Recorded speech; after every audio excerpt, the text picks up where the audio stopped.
Welcome back to the Freezing Automotive YouTube channel. Welcome to episode 2 of working on the RSX. I've realized after that last episode that I'm quite shaky with the camera. No, I don't have Tourette's.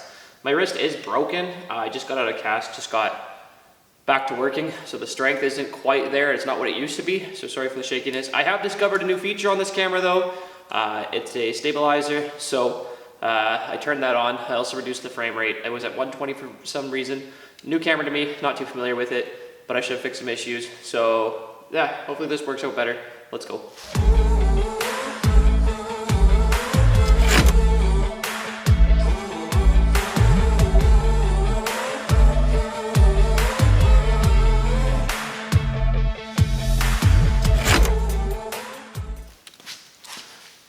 So I was serious when I said we're going from the back to the front, working from the back forward.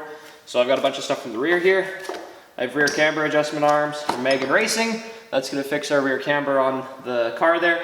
That's going to bring it out so when we're racing, we'll have a better camber in the back instead of -3 or whatever it's at right now.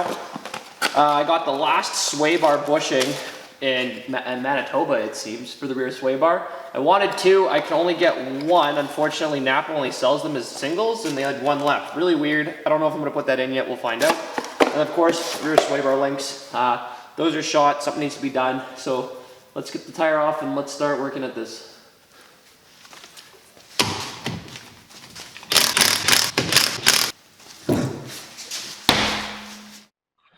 You know, this is a lot more expensive than buying a fancy movie light. This is a snap-on under hood light, but it works.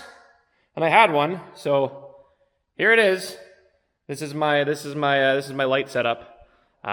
I should have just bought a movie light. It would have been cheaper, but whatever. This works fine. I work with what I got. Okay, so this piece right here is the one that we're replacing. Given how much rust is on this, I don't know if it's going to come out nicely.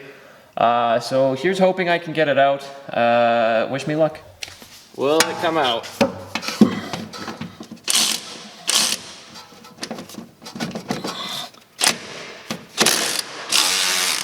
Oh, was not expecting that. I did not think that was coming out at all. Bit surprised there, honestly. That one we should be able to get with a gun. Well, it's out. Quite surprised by how easily that went, given that this Honda is 22 years old. So I guess we'll throw the next one in now. Obviously, I'm not throwing rusty bolts in there. I have spray paint, so I'm going to paint them. Make it a little bit make it look a little bit better, and then we'll put it back together.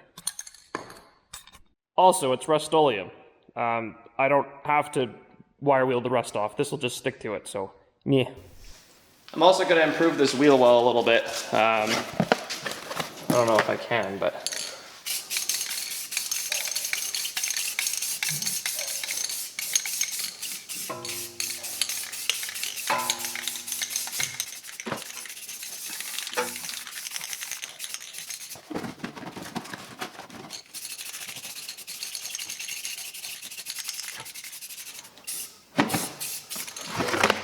my brother's a bodyman. I know he's going to watch this. I know he's going to be crying right now in his bed while he watches this on his phone.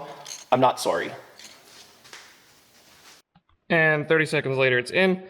Just got to tighten all the bolts. Hey, one of the last things to do is back here, this sway bar link. There's one on the other side as well, same with the camber arm, but camber's arm's in.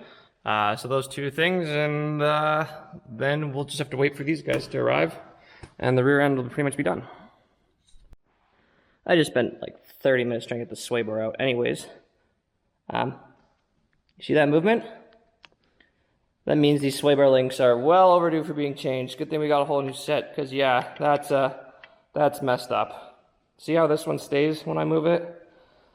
That's what it should be, not whatever that is. So let's get these changed out. Okay, so sway bar links are in, upper caster arms are in, wheel well's painted. And that's $300 in my budget. Gone just like that. So $300 to make a video, not too bad. Hope you guys enjoyed it. Feel free to subscribe, share it with your friends. Links for some of the tools I have down in the comments. Everything you buy through that link helps me out, helps support the build. So if you can purchase something through there, that'd be awesome. Thank you guys, see you next week.